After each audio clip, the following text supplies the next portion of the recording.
నల్గొండ, వరంగల్, ఖమ్మం పట్టభద్రుల ఎమ్మెల్సీ ఎన్నికల్లో BRS party తరపున పోటీ చేస్తున్న అభ్యర్థి ఏనుగుల రాకేష్ రెడ్డికి జై భారత్ నేషనల్ పార్టీ మద్దతు ప్రకటించింది. ఈ మేరకు పార్టీ అధ్యక్షుడు వివి లక్ష్మీనారాయణ మాట్లాడుతూ రాజకీయాల్లో నీతి నిజాయితీ ఉన్న వ్యక్తులు రావాలని తాను ఎప్పుడూ కోరుకుంటానని అన్నారు. అటువంటి రాకేష్ రెడ్డిని గెలిపించాలని విజ్ఞప్తి చేశారు. నమస్కారం. రాజకీయాల్లో యువతరాన్ని నీతి నిజాయితీ ఉన్న వ్యక్తుల్ని రావాలని నేను ఎప్పుడూ కోరుకుంటుంటాను. ఒక వ్యాపారంలో ఒక వ్యక్తి నష్టపోతే ఆ వ్యాపారి నష్టపోవచ్చు, లేకుంటే కొంతమంది నష్టపోవచ్చు. ఒక వ్యక్తి ఆరోగ్యం చెడిపోతే ఆ వ్యక్తి నష్టపోతాడు. కానీ రాజకీయాల్లోకి మోసగాళ్లు, స్వార్థపరులు, అవినీతితో కూడిన వాళ్లు వస్తే మొత్తం సమాజమే నష్టమవుతుంది. అందువల్ల మనకు కావాల్సింది సమాజం కోసం నిలబడి పనిచేసే నాయకులు, అది కూడా యువతరం చాలా ముఖ్యం. ఉమ్మడి ఖమ్మం, వరంగల్, నల్గొండ జిల్లాలో పట్టభద్రుల అభ్యర్థిగా గ్రాడ్యుయేట్ కాన్స్టిట్యుయెన్సీలో నా మిత్రుడు, సుపరిచితుడు శ్రీ ఏనుగుల రాకేష్ రెడ్డి అభ్యర్థిగా పోటీ చేస్తున్నాడు. సామాన్య రైతు కుటుంబంలో పుట్టి ఆ తర్వాత బిట్స్ పిలాని లాంటి సంస్థకు వెళ్లి గోల్డ్ మెడల్ సంపాదించి అమెరికా లాంటి దేశాల్లో వెళ్లాల్సిన అవకాశం ఉన్నా కూడా వాటిని వదులుకొని సమాజం కోసం రాజకీయాల్లోకి వచ్చాడు రాకేష్ రెడ్డి. వరదల సమయంలో కానీ మిగతా అనేక సందర్భాలలో యువతరానికి ఉద్యోగాలు కల్పించడంలో ముందడుగు వేస్తూ సమాజానికి ఎంతో పాటుపడ్డాడు రాకేష్ రెడ్డి. ఈ ఎన్నికల్లో మన పట్టభద్రుల గ్రాడ్యుయేట్ కాన్స్టిట్యుయెన్సీలో తన అభ్యర్థిగా నిలబడ్డాడని తెలిసి చాలా సంతోషమైంది. అందువల్ల మీ అమూల్యమైన ఓటు మొదటి ప్రాధాన్యత సీరియల్ నంబర్ 3లో ఉన్న ఏనుగుల రాకేష్ రెడ్డికి వేసి అఖండ మెజారిటీతో ఆయన్ను గెలిపించడం కాదు, మనల్ని మనం గెలిపించుకుందామని మీ అందరికీ విన్నపం చేస్తున్నాను. ధన్యవాదాలు. నమస్కారం. జై హింద్. దుండిగల్ పోలీస్ స్టేషన్ పరిధిలోని బౌరంపేటలో ఓ ల్యాండ్ ఆక్రమణకు దుండగుల యత్నం. ల్యాండ్లో నిర్మాణ పనులు చేస్తున్న కార్మికులపై విచక్షణ రహితంగా దాడి. కత్తులు, కర్రలతో కార్మికులపై దాడి చేసిన దుండగులు. కార్మికులకు గాయాలు, ఆసుపత్రికి తరలింపు. ల్యాండ్ మార్క్ 5 పేరుతో సదరు స్థలంలో నిర్మాణ పనులు చేపడుతున్న ఓ కాంట్రాక్టర్ రక్తపు గాయాలతో పోలీస్ స్టేషన్కు వెళ్లిన బాధితులు. పోలీసులు కేసు నమోదు చేయకుండా నిర్లక్ష్యం వహిస్తున్నారని ఆరోపిస్తున్నారు బాధితులు.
ట్రాక్టర్ వస్తుంది రాత్రి ఇప్పుడే రాత్రికి వస్తాడు, మళ్ళీ ఆగిపోతాడు. ట్రాక్టర్ ఎక్కడో చెట్టు కాడు ఉంది. సగం దూరం అవుతున్నాడు కూడా ఈలో పడుతుంది. వస్తుంది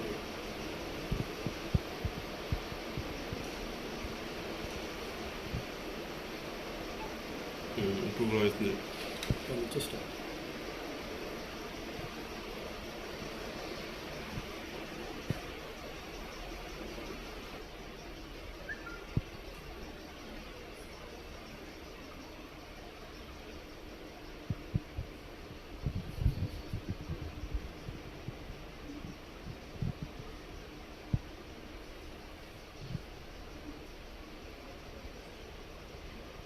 ఆడబోతుంది జేసీ దగ్గర ఉంది నాడు ఇప్పుడే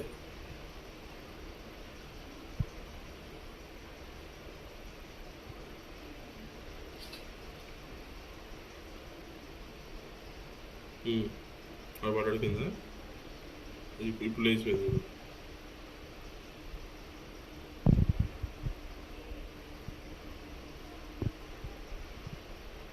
అది లేకుండా ఇంకో ఇప్పుడు నెట్టేసింది అక్కడ వాడ ఎప్పుడు మిస్ అయింది.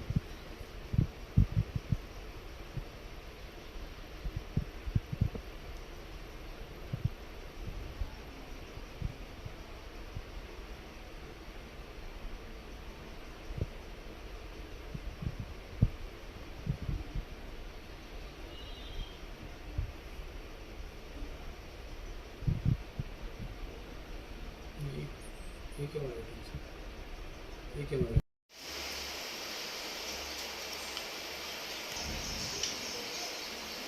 ఇట్లా రాంగ్ ఫుల్ పబ్లిక్ ఉంటుంది.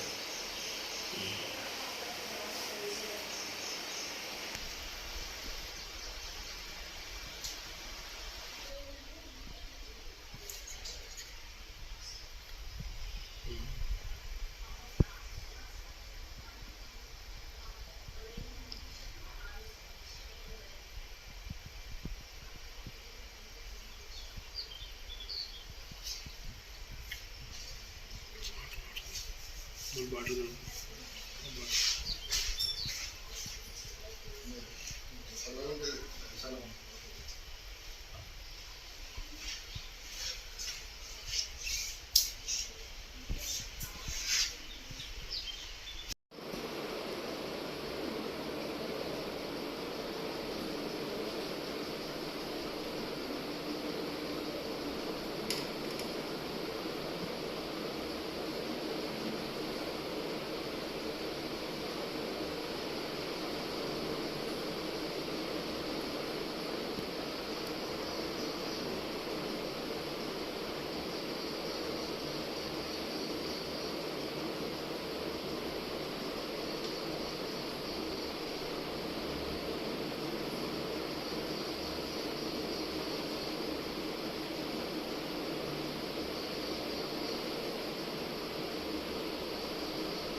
స్టెప్ అది ఇప్పుడు ఆ సిచ్యువేషన్ అవుతుంది అది మొత్తం వస్తుంది ఈజీగా పడేతులు కూడా అది చూపిస్తాను.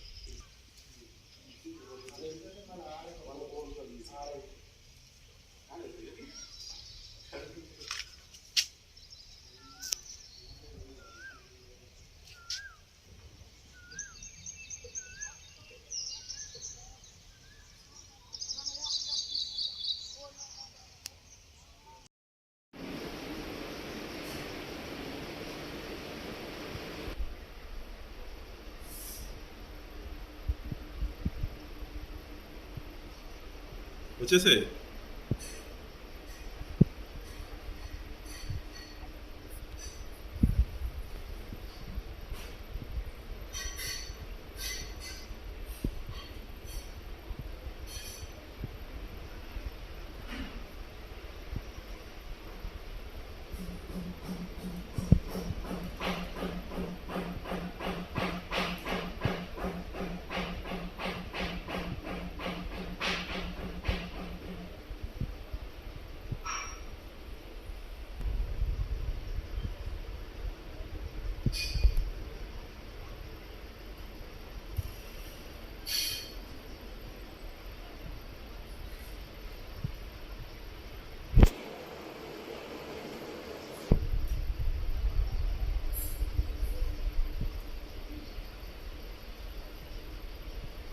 సరిపోతుంది.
వస్తున్నాడు రాదందుకు ఇప్పుడే రాదందుకు వస్తాడు మళ్ళీ ఆగిపోతాడు. ట్రాక్టర్ ఎక్కడో చెట్టు కాడు ఉంది. సగం దూరం అవుతున్నాడు కూడా ఈలో పడుతున్నాడు. వస్తున్నాడు.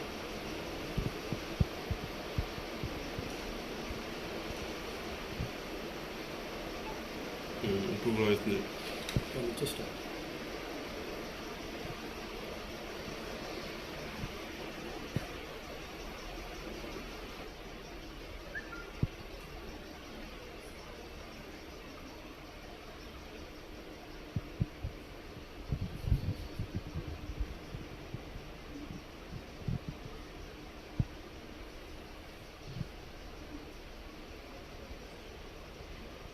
ఆడబోతుంది జైలు దగ్గర పొందినాడు. ఇప్పుడే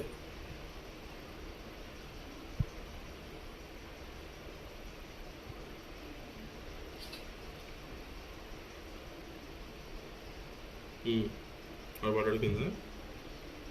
ఇప్పుడు లేచిపోయింది.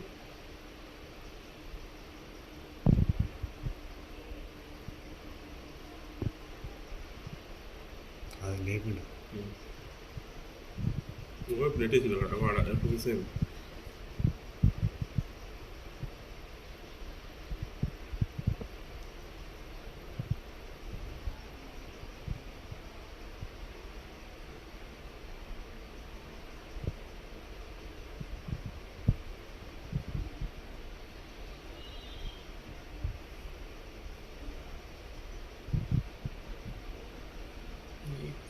ఈ కెమెరా ఈ కెమెరా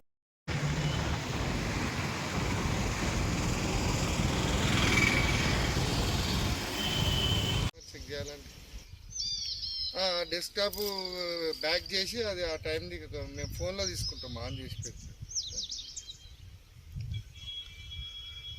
చెప్పండి చెప్పండి. అరవింద్ స్టోర్కి పోతుంది.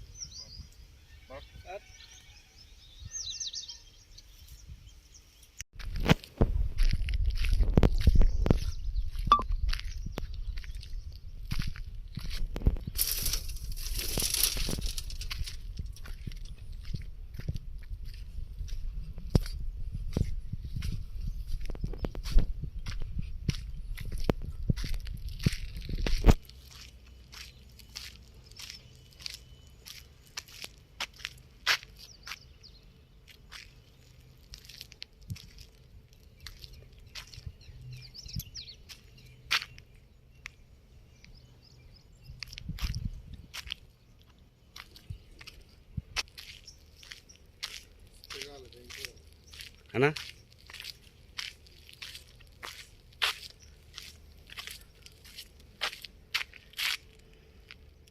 ఎటువంటి అనుమతులు లేకుండానే శ్రీ చైతన్య స్కూల్ను ప్రారంభించిన యాజమాన్యం దాదాపు 160 మంది విద్యార్థుల తల్లిదండ్రుల నుంచి అడ్మిషన్స్ పేరిట డబ్బులు వసూలు చేసిన స్కూల్ 6వ తరగతి నుండి 10వ తరగతి వరకు అడ్మిషన్లు కనీస ఫీజు 2024-25 విద్యా సంవత్సరానికి ₹130,000. పెద్ద మొత్తంలో డబ్బులు స్వీకరిస్తున్న కనీస అనుమతులు లేకుండా పాఠశాల ఓపెన్ అంటూ పాంప్లెట్లు పంచి అడ్మిషన్లు అంటూ ప్రచారం. సుచిత్ర సమీపంలో ఏర్పాటు చేసినటువంటి అడ్మిషన్లు స్వీకరిస్తున్న శ్రీ చైతన్య స్కూల్పై విద్యాశాఖ అధికారులు చర్యలు. శ్రీ చైతన్య స్కూల్ వ్యవహారంపై సీజ్ చేసిన కుత్బుల్లాపూర్ విద్యాశాఖ మండలాధికారి వసంత కుమారి. విద్యాశాఖ అనుమతులు లేకుండా ఎవరైనా పాఠశాల నిర్వహించిన అడ్మిషన్స్ పేరిట డబ్బులు వసూలు చేసినా కఠిన చర్యలు. జూన్ 12న ఈ భవనంలో తరగతులు ప్రారంభించడానికి ఇప్పటికే సిద్ధమైన శ్రీ చైతన్య ఇప్పుడు పాఠశాల సీజ్ అవ్వడం, కొంతమంది విద్యార్థులు అడ్మిషన్లు పూర్తి కావడం వంటివి చూస్తుంటే విద్యార్థుల పరిస్థితి ఏమిటి అనేది ప్రశ్నార్థకమే.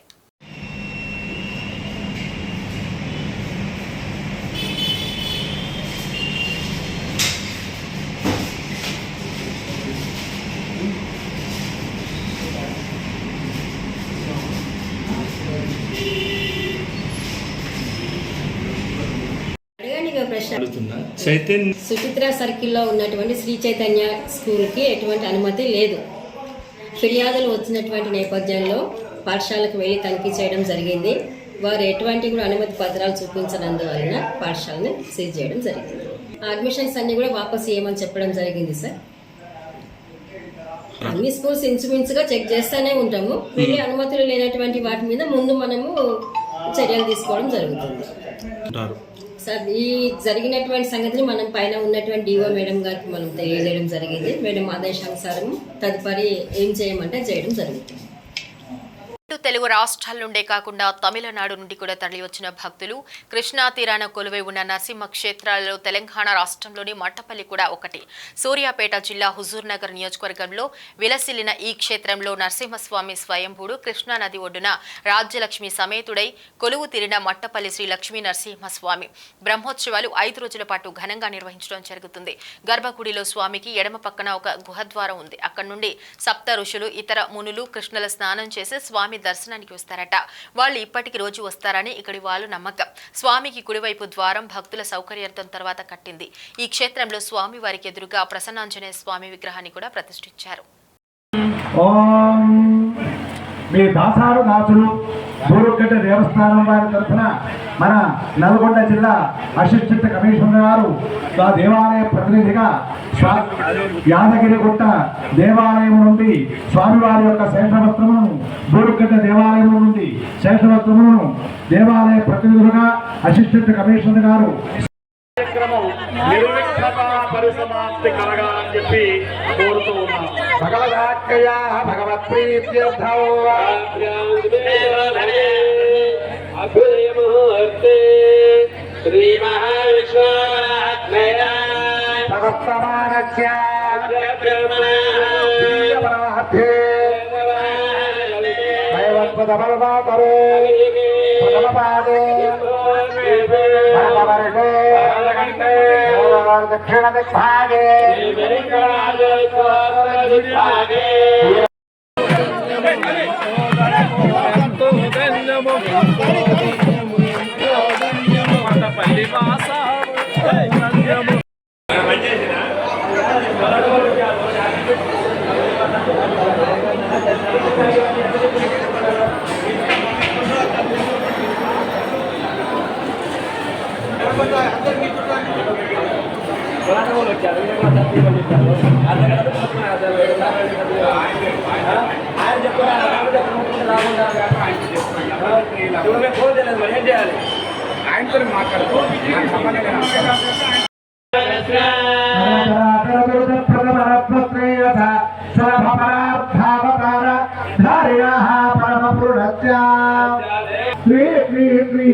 రాజ్యలక్ష్మీ నిత్యలక్ష్మీ భక్త ప్రహ్లాద సహిత లోకానందలక్ష్మీ ఋతుహస్వామిన దేవతాముద్దిశ్య ఛాయాన్నే దేవప్రదేశో కళ్యాణ మహోత్సవ కర్మాఖ్యం అర్చనదేవే అర్జున్వాయ మహావిష్ణుస్వరూపాయ ఋషభవరబ్రహ్మణే రాజా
అక్షరాలతో అక్షరాంతరం జరుగుతారు. స్వాతి నక్షత్రే చతుర్థస్యాం శుభే దినే సంధ్యాకాలే సంప్రాప్తే స్తంభోద్భూతో నృచేసరి అంటే వైశాఖ మాసంలో వచ్చేటువంటి శుద్ధ పక్షంలో వచ్చేటువంటి చతుర్దశి తిథి నాడు సంధ్యాకాలంలో నరసింహస్వామి ఆవిర్భవించినట్టు మనకు పురాణాలు చెబుతూ ఉన్నాయి. అటువంటి పర్వదినమైనటువంటి వైశాఖ శుద్ధ చతుర్దశిని పురస్కరించుకొని పరమ పవిత్రమైనటువంటి మట్టపల్లి క్షేత్రంలో స్వామివారి కళ్యాణ మహోత్సవాలు 5 రోజుల పాటు జరుగుతూ ఉంటాయి. దానిలో భాగంగా ఈరోజు నరసింహ జయంతి పర్వదినం స్వామివారి కళ్యాణ మహోత్సవం అంగరంగ వైభవముగా భక్తజన సందోహం మధ్య వైఖాన సహజమ శశాస్త్రీయముగా బాగా భజంత్రీలు నడుమ స్వామివారి జయ జయ ధ్వానాల నడుమ అత్యద్భుతంగా స్వామివారి విశ్వసేన పూజతో ప్రారంభమయ్యి స్వామివారి మండల సూత్ర ధారణతో కళ్యాణ ఘట్టం అక్షతారోపణతో ముగించనుంది. కాబట్టి ఈ కార్యక్రమంలో భక్తులందరూ కూడా ఉభయ రాష్ట్రాల నుంచే కాదు, తమిళనాడు, కర్ణాటక మొదలైన రాష్ట్రాల నుంచి కూడా విశేషంగా ఇక్కడికి వచ్చి స్వామివారి దర్శనం చేసుకొని స్వామివారి ఆశీర్వాదం, స్వామివారి యొక్క కృపాకటాక్ష వీక్షణలు పొందుతూ ఉంటారు. ఇటువంటి నరసింహ జయంతి పర్వదినాల నాడు అందరూ కూడా నరసింహస్వామిని స్మరించడమే భాగ్యము. ఓం నమో నారసింహాయ.